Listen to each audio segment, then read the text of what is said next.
Irmãos, essa meditação dessa noite, começo, como de costume, com uma pergunta. Quem quer a bênção de Deus? Não seria tão difícil responder isso, né? Todos nós queremos a bênção de Deus, né? Quem que não quer ser grandemente abençoado por Deus? Quem que não espera o genuíno e verdadeiro favor de Deus? Quem que não espera que Deus nos ajude com os nossos problemas, ou um pouco mais, que Deus resolva todos os nossos problemas? Quem aqui que não orou e já clamou ao Senhor pedindo por providência, por cura, por ajuda, por forças, por um milagre? Acho que todos nós queremos o nosso Deus, sabemos que Ele é poderoso.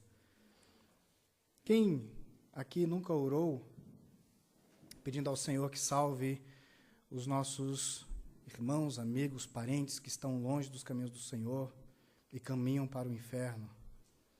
Quem nunca chorou pedindo ao Senhor por salvação, pedindo a Deus, pelas suas ricas misericórdias, que a graça se demonstre salvador, inclusive, a eles também?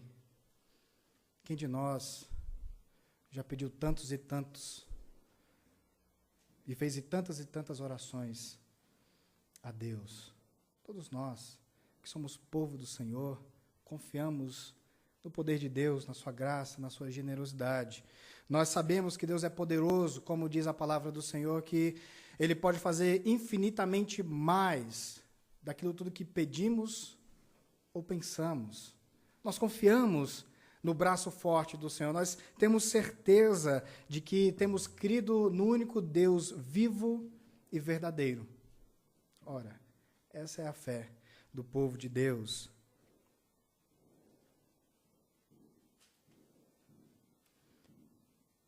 Quem já orou pedindo a Deus para que pudesse amá-lo de todo o coração, com todas as forças e com todo o entendimento? Essa oração, às vezes, ela não é tão recorrente.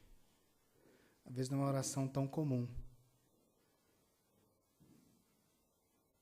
Nós vamos meditar nessa noite, e a propósito, em todo o mês de outubro, com um tema que vai nos orientar, que é a Igreja Restaurada. E hoje, em especial, nós trataremos sobre a adoração e o centro da adoração. E meditaremos sobre como funciona da parte de Deus, o que é que a palavra de Deus nos instrui sobre como adorá-lo. Verdadeiramente, como nos posicionarmos como adoradores de Deus. Porque além de todos nós almejarmos, esperarmos, querermos a bênção de Deus, deve haver no coração do cristão algo além do que apenas esperar o favor de Deus. Deve haver no coração dos filhos de Deus algo a mais. Não que deva faltar a esperança do cuidado de Deus, mas precisa haver algo antes em nosso coração. Porque todos nós queremos a bênção de Deus, todos nós esperamos, isso aí não há discussão. Ninguém quer ser amaldiçoado por Deus. A gente até diz, Deus me livre. Ninguém quer a ira de Deus sobre nós. Ninguém quer a pesada mão de Deus, e a mão de Deus é justa, de acordo com a justiça dele, não a nossa, sobre os nossos pecados. Nós clamamos pelas misericórdias do Senhor. Todos nós queremos a bênção dele. Mas precisamos nos posicionar de forma coerente, pelas Escrituras, a como se colocar diante da bênção de Deus. E aí muitas perguntas podem surgir. Como é que eu me coloco? Como é que eu recebo? Como é que eu faço? Qual é o jeito certo de eu receber a bênção de Deus? Quem nunca, tomado por dúvidas, por questionamentos, diante de orações que não foram prontamente respondidas, ou que até hoje não foram respondidas, se colocaram diante de Deus e perguntaram: Senhor, o que é que eu estou fazendo de errado?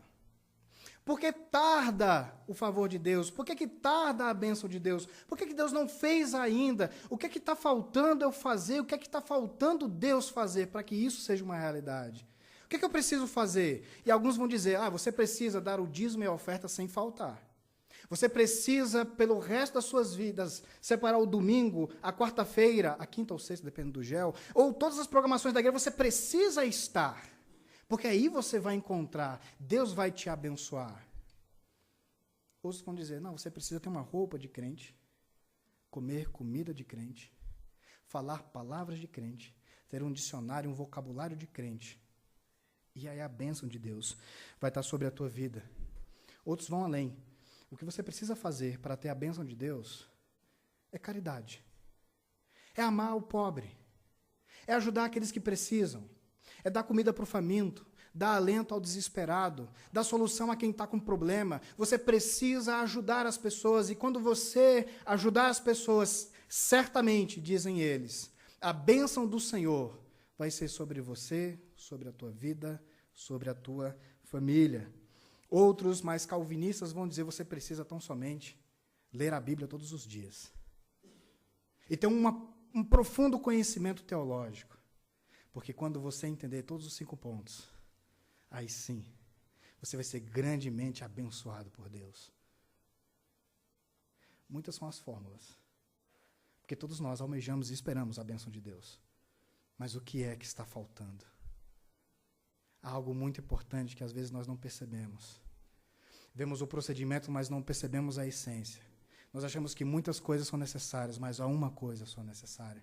E nós meditaremos sobre essa coisa necessária, para que a bênção de Deus esteja sobre nós. Eu convido a igreja a abrir comigo a palavra do Senhor em Deuteronômio, capítulo 11.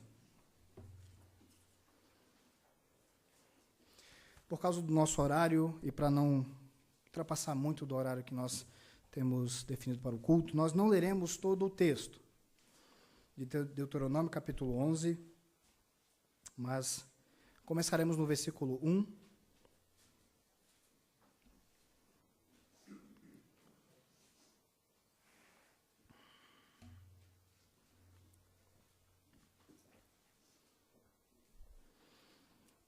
Nós saltaremos os versículos 2 até o 6.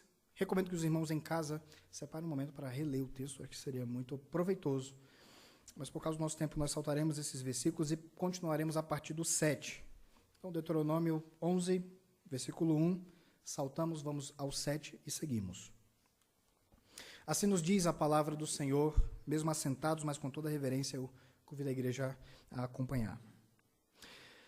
Amarás, pois, o Senhor teu Deus, e todos os dias guardarás os seus preceitos, os seus estatutos, os seus juízos e os seus mandamentos. Versículo 7. Porquanto os vossos olhos são os que viram todas as grandes obras que fez o Senhor. Guardai, pois, todos os mandamentos que hoje vos ordeno, para que sejais fortes e entreis e possuais a terra para onde dirigis, para que prolongueis os dias na terra que o Senhor, sob juramento, prometeu dar aos vossos pais e à sua descendência, terra que mana leite e mel. Porque a terra que passais a possuir não é como a terra do Egito, de onde saístes, em que semeáveis a vossa semente e com o pé arregáveis como uma horta. Mas a terra que passais a possuir é terra de montes e de vales. Da chuva dos céus beberá as águas. Terra que cuida o Senhor vosso Deus. Os olhos do Senhor vosso Deus estão sobre ela continuamente, desde o princípio até o fim do ano. Se diligentemente obedecerdes os meus mandamentos, que hoje vos ordeno, de amar o Senhor vosso Deus, e de o servir de todo o vosso coração e de toda a vossa alma, darei as chuvas da vossa terra a seu tempo, as primeiras e as últimas, para que recolhais o vosso cereal e o vosso vinho e o vosso azeite. Darei a erva no vosso campo aos vossos gados, e comereis e vos fartareis. Seguindo o texto, o versículo de número 16. Guardai-vos Não suceda que o vosso coração se engane e vos desvieis, e sirvais a outros deuses, e vos prostreis perante eles. Que a ira do Senhor se acenda contra vós outros, e ele feche os céus, e não haja chuva, e a terra não dê a sua messe, e cedo sejais eliminados da boa terra que o Senhor vos dá. Versículo 18. Ponde, pois, estas minhas palavras no vosso coração e na vossa alma, atai-as por sinal na vossa mão, para que estejam por frontal entre os olhos. Ensinai-a aos vossos filhos, falando dela assentados em vossa casa e andando pelo caminho, e deitando-vos e levantando-vos. Escrevei-as nos umbrais das vossas casas e nas vossas portas, para que se multipliquem os vossos dias e os dias dos vossos filhos na terra que o Senhor, sob juramento, prometeu dar a vossos pais, e sejam tão numerosos como os dias do céu acima da terra. Porque se diligentemente guardardes todos estes mandamentos que vos ordeno, para o guardardes, amando o Senhor vosso Deus, andando em todos os seus caminhos, e a ele vos achegardes, o Senhor desapossará todas estas nações, e possuireis nações maiores e mais poderosas do que vós. Todo lugar que pisar a planta do vosso pé, desde o deserto, desde o Líbano, desde o rio Eufrates, até o mar ocidental, será vosso. Ninguém vos poderá resistir. O Senhor vosso Deus porá sobre toda a terra que pisardes o vosso terror e o vosso temor, como já vos tenho dito. Vamos orar mais uma vez, irmãos.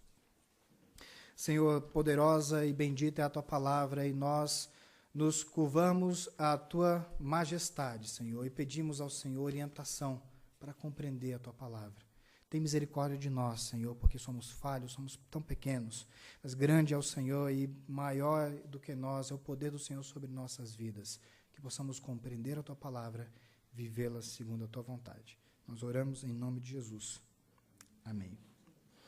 Meus irmãos, nós vamos entender nessa noite que amar a Deus é o centro da adoração. É o centro de uma realidade, de uma vida, de um relacionamento, da salvação com Cristo, com Deus, de toda a eternidade, de tudo que existe. Amar é o centro. O contexto desse texto aqui, os irmãos que estão mais familiarizados vão lembrar o povo de Israel, que havia ficado 400 anos como escravos, estava saindo daquela condição de escravidão e sendo levados então para um lugar de descanso, um lugar prometido pelo Senhor, dado a Abraão e a sua descendência. Eles estavam retomando o terreno que por propriedade eram deles. E Deus estava ensinando esse povo no deserto a como ser um povo e uma nação. E muitas instruções foram dadas por Deus. O livro de Deuteronômio é um resumo dessa lei, é um fechamento dessa lei, é o final de toda a trajetória de Moisés e o passar adiante, inclusive, para Josué, que deveria ser muito corajoso para seguir todo o trabalho que ia ser continuado.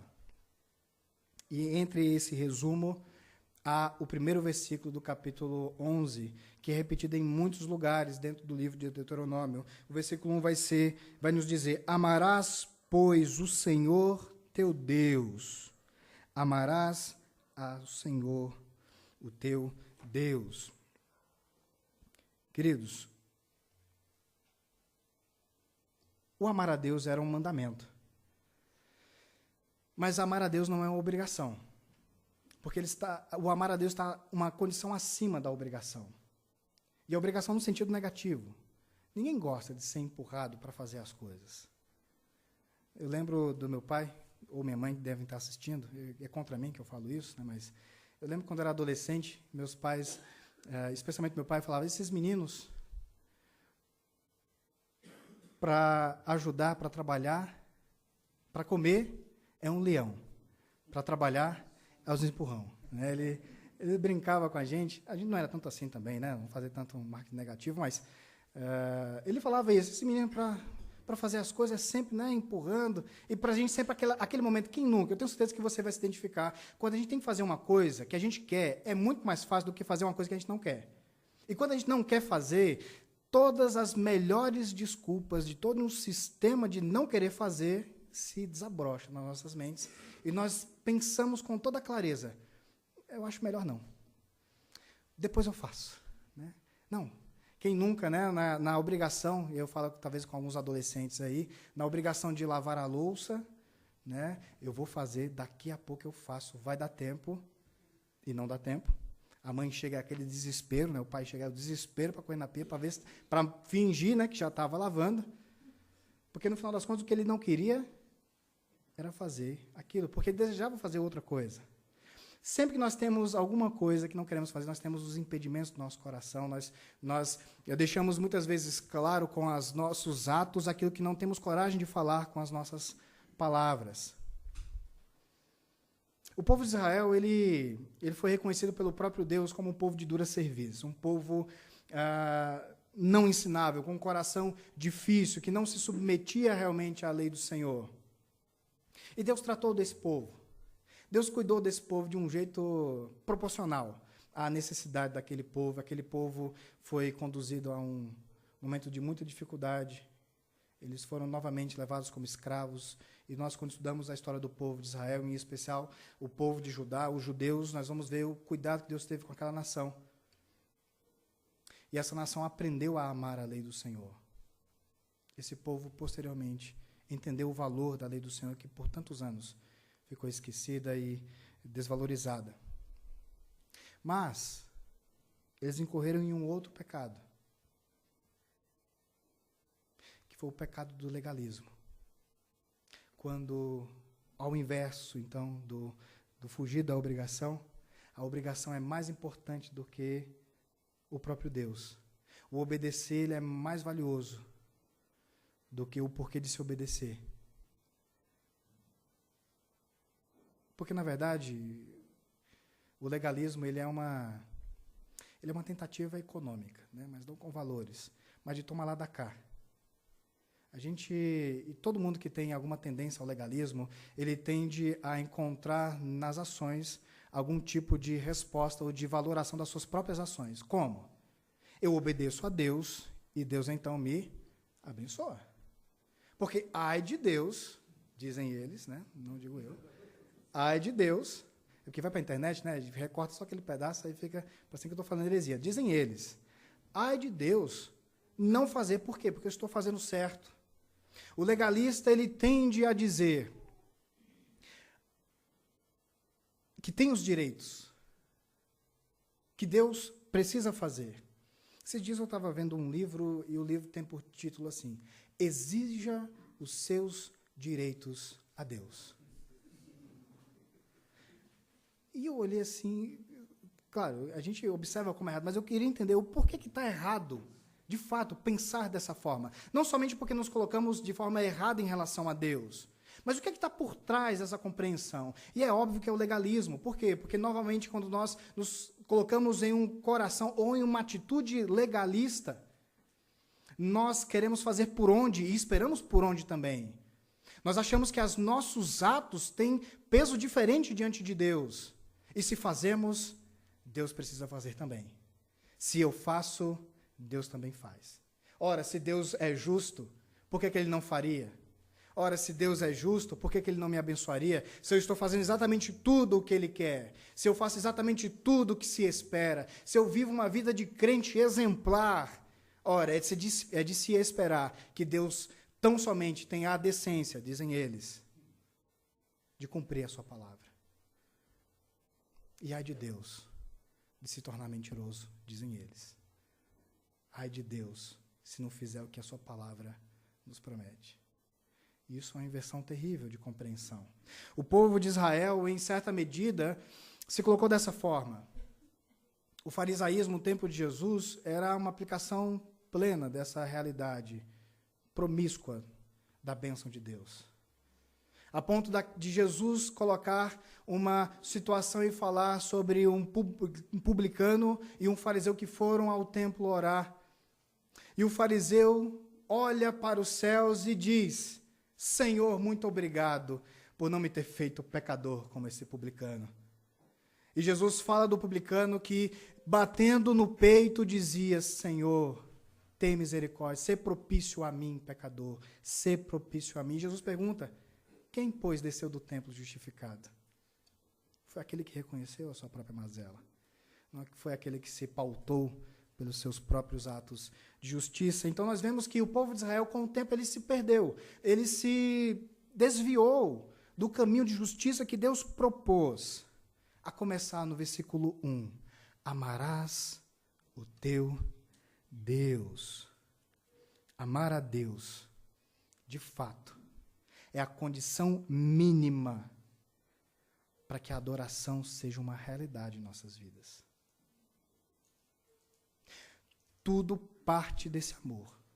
Não é possível adorar a Deus sem que o amamos ou o amemos.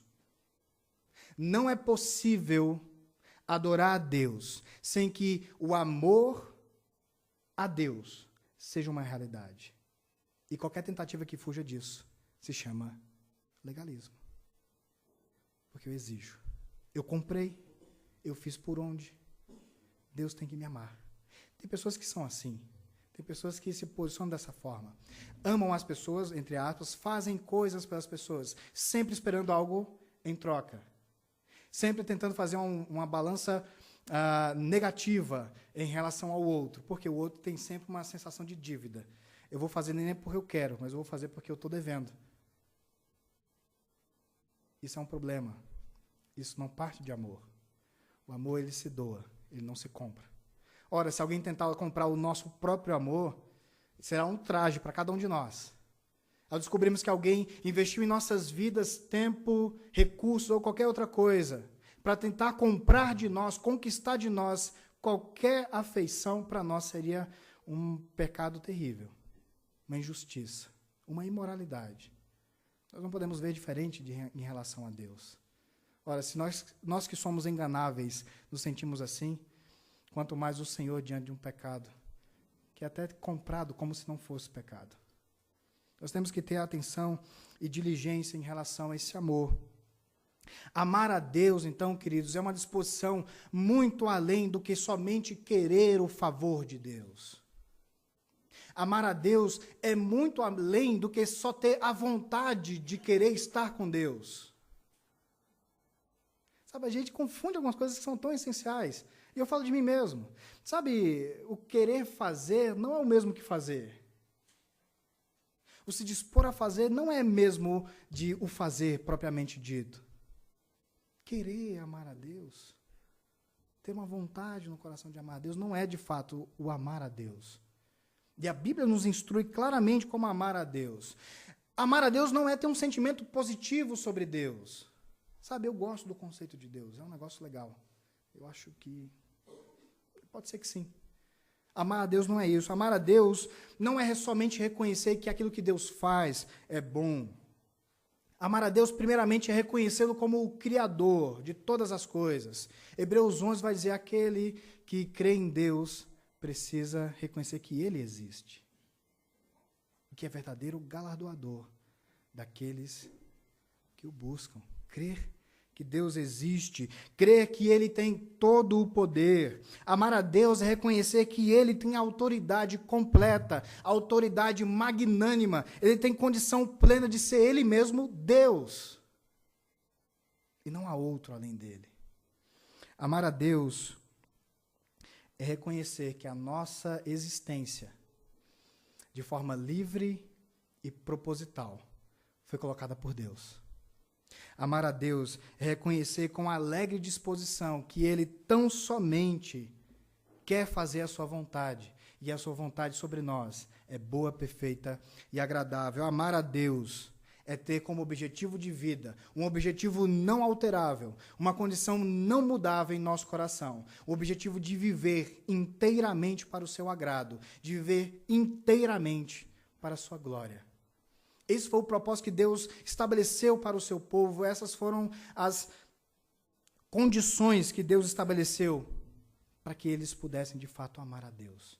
E eles conheceram esse amor, porque Deus revelou o seu próprio amor. Deus ama o seu povo, e o povo, então, de Deus, responde com amor a esse amor que recebeu. Nós temos na história um personagem que nasceu em 1483. E ele viveu por muitos e muitos e muitos anos perdido, sendo alguém que dizia amar a Deus, ou pelo menos buscava amar a Deus, perdido em seus dias, porque não sentia o amor de Deus, não sentia a presença de Deus em sua vida, não sentia o favor de Deus no seu dia a dia, sentia-se todos os dias consumido pela culpa, consumido pelos problemas, consumido pelo não conseguir fazer aquilo que é esperado de um filho de Deus e conviver plenamente com as frustrações e não alcançar o padrão que se espera de um filho de Deus. Alguém que leu o Salmo 71, versículo 2, que diz: livra-me por tua justiça e resgata-me, inclina-me os ouvidos e salva-me. Alguém que não conseguia entender como a justiça de Deus poderia salvá-lo. Alguém que vivia em tormento, porque não conseguia perceber o perdão de Deus sobre a sua vida. E eu imagino quão profundamente triste é uma realidade de vida assim, onde viver os dias sem perceber o amor de Deus, o perdão de Deus, consome todas as forças.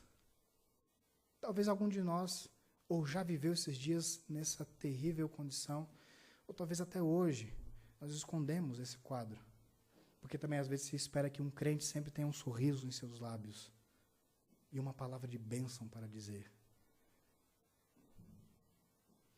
Essa pessoa tentou, de todas as formas, a melhor vida. Não no sentido econômico, capitalista ou qualquer coisa assim, né, de propriedades. Mas no sentido de Deus. Tentou o melhor. Tentou viver da forma mais santa, com as pessoas mais santas, num lugar mais santo possível, com um procedimento mais santo. Ele orava mais do que todos, ele jejuava mais do que todos, ele lia a Bíblia mais do que todos, ele meditava mais do que todos, ele trabalhava mais do que todos, ele se penitenciava muito mais do que todos. E o fim do seu trabalho era sempre o peso do seu pecado, que nunca desaparecia diante de tudo que ele fazia. Porque no final das contas ele tentava comprar o favor de Deus. Esse homem foi Martinho Lutero. E a história de Martinho Lutero é chocante, até a sua verdadeira conversão. Até ele ser encontrado pela graça de Deus, pela justiça de Deus, que o abraçou. Lutero, quando leu Romanos, capítulo 1, versículos 16 e 17, reconheceu que o poder de Deus é o Evangelho para a salvação de todo aquele que crê, porque o justo viverá por fé. E ele entende, então, o que Jesus havia feito por ele. Ele entende que a salvação não é conquistada, a salvação não é comprada, a salvação não é por um caminho legalista. Não é por merecimentos. Como diz claramente Efésios capítulo 2, versículos 8 e 10. Não de obras, para que ninguém se glorie. Ninguém compra o favor de Deus, ninguém compra o amor de Deus, e Lutero entende isso. Ele entende tão somente que a justiça de Deus foi satisfeita em Cristo Jesus, porque havia um pecado, e Deus assumiu o custo desse pecado e o prejuízo desse pecado. Aliás, não só desse pecado, mas de todos os pecados do mundo inteiro, do seu povo, dos seus escolhidos. E ele faz isso, assumindo o prejuízo, mandando o seu próprio filho. Deus paga a conta. E pagou a conta de cada um de nós, que tínhamos contra ele, porque ele tão somente nos amou. E ensinando esse amor que é verdadeiro, pleno e livre para se doar, ele nos ensina a como amá-lo. E isso transforma a compreensão de Lutero, isso transforma o coração de Lutero. Ele entende que o sangue de Jesus foi derramado. Nós lembramos hoje, que é o primeiro domingo do mês, da ceia do Senhor. Nós lembramos do que Jesus fez por nós na cruz. E não podemos sair daqui sem isso gravado e relembrado no nosso coração. Que o seu sangue foi vertido, foi derramado para nos mostrar esse amor perfeito, como está em João 3,16. Deus amou o mundo. Amou de forma tão própria que deu o seu único filho, para que todo aquele que nele crê não pereça, mas tenha a vida eterna. O amor é a chave, o amor é o centro da adoração a Deus. Não podemos ser adoradores de Deus sem amor. De nada será. 1 Coríntios 13, nós leremos isso quando Paulo resume essa compreensão. Se não tiver amor, nada será, de nada vale, não tem peso, não tem validade. Nos versículos 16 a 17, nós vemos a segunda colocação importante desse texto, que a primeira foi o amor a Deus, é o centro da adoração. E agora nós vamos ver dos versículos 16 e 17 que o amor a Deus deve ser em tal grau ou a tal ponto de ele não ser trocado por nenhum outro. Versículo 16 diz: guardai-vos, que não suceda que o vosso coração se engane, e vos desvieis e sirvais a outros deuses. E aqui ele deixa claro a fragilidade humana. Deus sabe e adverte o seu povo, e nos adverte também nessa noite, desculpe, para que lembremos que nós somos frágeis. Nós temos a tendência à melhor oferta, com o melhor preço. Ora, se alguém me diz que Deus vai me abençoar e eu preciso só fazer uma ou duas ou três coisas, do que ter uma vida rendida ao Senhor e amá-lo de todo o coração, mas se eu puder amar a Deus só um pouquinho da minha vida e fazer algumas coisas e Deus garantir que vai me abençoar, olha, é melhor, né? Nosso coração é enganoso, nosso coração ele se coloca de forma fragilizada em relação às circunstâncias da vida, e Deus adverte o seu povo: guardem o vosso coração, não suceda que vocês sejam enganados e se prostrem a outros deuses. E aqui o povo de Israel, nós sabemos que a história nos conta na própria palavra, que eles tinham as nações ao seu lado, ao seu redor, e esperando que viesse a chuva, esperando que a colheita fosse próspera, eles iam às vezes aos deuses vizinhos e ofereciam sacrifícios a eles. Baal era um deus da prosperidade, o deus da fertilidade também. E eles ofereciam: bom, eu garanto com Deus uma parte, e eu garanto com Baal a outra. Ora, que mal tem? A gente tenta se garantir de todos os lados. Para nós isso é gritante, para nós isso é inaceitável como cristãos. Mas infelizmente fazemos isso de outras formas. Quando nós colocamos no dinheiro a expectativa do nosso sucesso, ou pelo menos a sensação de paz. Tem gente que eu tenho certeza que se fala assim: se eu tivesse, deixa eu chutar um valor aqui que eu acho que nem sei como é que funcionaria, mas se eu tivesse 10 milhões de reais, dinheiro, eu não sei nem calcular isso, então 10 milhões de reais, aí sim, eu viveria tranquilo. Nosso coração não se engana dessa forma. Não, se eu tivesse condição de falar uma coisa e as pessoas obedecerem, aí eu teria paz. O mundo seria um lugar melhor. Ou reduzindo, né? Se a esposa dissesse: se o meu marido somente me escutasse, né? Se o marido dissesse: se tão somente a minha esposa me ouvisse, ou se os pais dizendo para os filhos: se eles somente obedecessem, a minha vida seria tão mais fácil. Eu viveria em verdadeira paz, se fosse assim. Se o meu chefe não fosse tão chato, ou sei lá que circunstâncias nós podemos colocar em nossas vidas, nós temos a tendência de colocar a expectativa da nossa paz em coisas que não dão verdadeira paz. E sabe como a gente reconhece isso? É se autoavaliando, pedindo a Deus que nos dê essa condição, porque nós somos enganosos, inclusive no nosso próprio coração. Mas nós podemos pedir ao Senhor para que Ele sonde o nosso coração.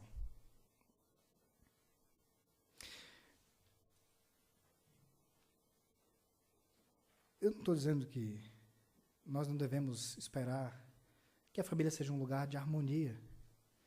Eu não estou dizendo que nós não devemos ter recursos. Eu creio que Deus, quando faz cada coisa, faz com um propósito definido, e o propósito dele é bom. Eu não posso colocar as coisas da vida no lugar de Deus e achar que terei paz com isso, ou achar que isso nos dará a paz de Deus. Sabe,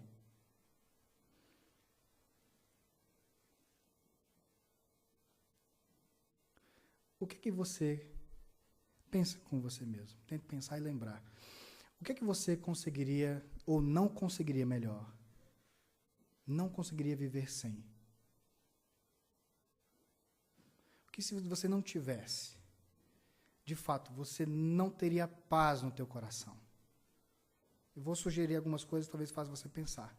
Talvez você pense, se faltar a família, olha, eu não sei, eu acho que eu não terei paz. Não, se faltar o esposo, se faltar a esposa, eu não sei. Se faltar filhos, não, eu não sei se eu terei paz. Se faltar netos, se faltar comida.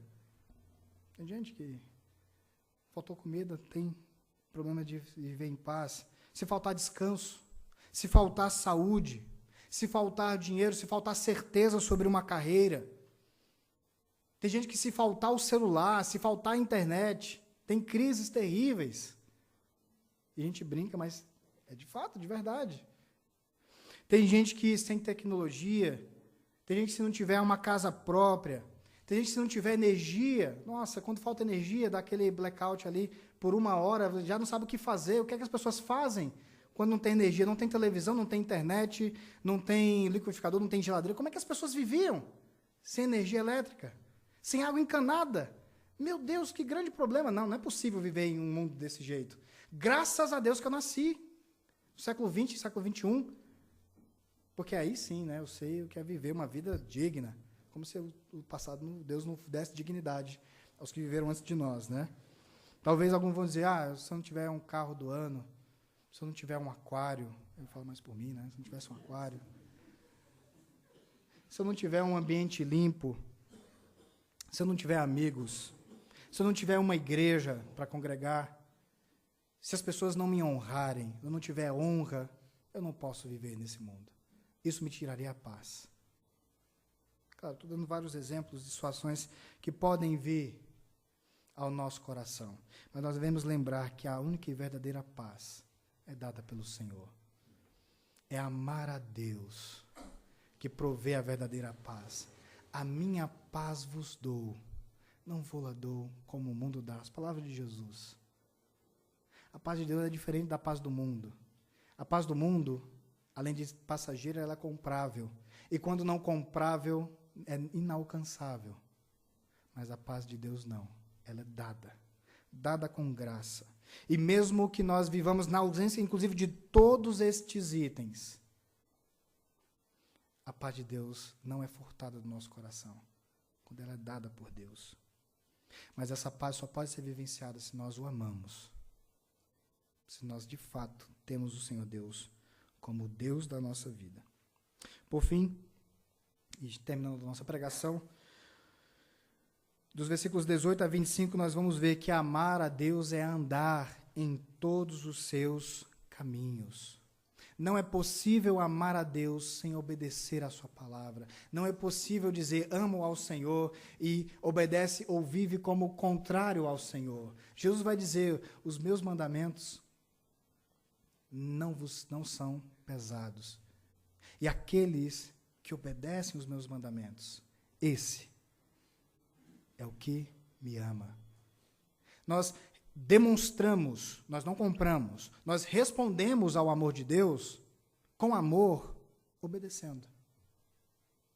Ora, se declarar restrição à idolatria é como se fosse uma declaração de amor para com o Senhor, andar em seus estatutos, viver em seus caminhos, não é só uma declaração, mas é viver diante desse compromisso de amor. Deus não somente espera que nós tenhamos lábios rápidos para falarmos que o amamos, mas também Ele espera de nós um procedimento de amor, com obediência. Obediência querida. Às vezes com dificuldade, porque obedecer a Deus não é fácil. Obedecer a Deus e andar em seus caminhos não é tão simples, mas é esperado pelo um compromisso de amor que fazemos com Deus. O caminho da bênção de Deus, então, como nós propomos no início, é como a ilustração de 2 chaves. E aqui na nossa igreja nós podemos fazer claramente esse exemplo. Qualquer criança pode pensar, os adolescentes estão presentes, imagine a igreja fechada. Ela vai ter as portas da frente, que somente uma abre para o lado de fora, e o portão. A bênção de Deus é para um caminho com duas chaves, um só chaveiro que tem duas chaves. O primeiro, que abre o portão de fora. O primeiro é o amor de Deus. Porque o amor de Deus nos ensina a amá-lo. Nós não teremos a bênção de Deus se não o amamos. A primeira chave está lá. É o amar a Deus. Se queremos a bênção de Deus, precisamos amá-lo. Mas nós temos no mesmo chaveiro uma outra chave, que é o obedecer a Deus. É a porta de madeira aqui da igreja. Para que eu possa entrar e estar na presença do Senhor, eu preciso passar por essas duas chaves. A mesma porta de um só caminho. Não são caminhos diferentes. Mas eu preciso amar a Deus. E eu preciso obedecer a Deus. Isso é desafiador. Mas é o que espera-se dos filhos de Deus. Amar o seu Pai. Nós faremos hoje uma atitude de obediência. Jesus nos ensina para que nós façamos a ceia, Santa Ceia, até que Ele venha. Nós vamos pedir ao Senhor que nos ajude a obedecê-lo. Pastor Verânio, posso conduzir o restante do culto.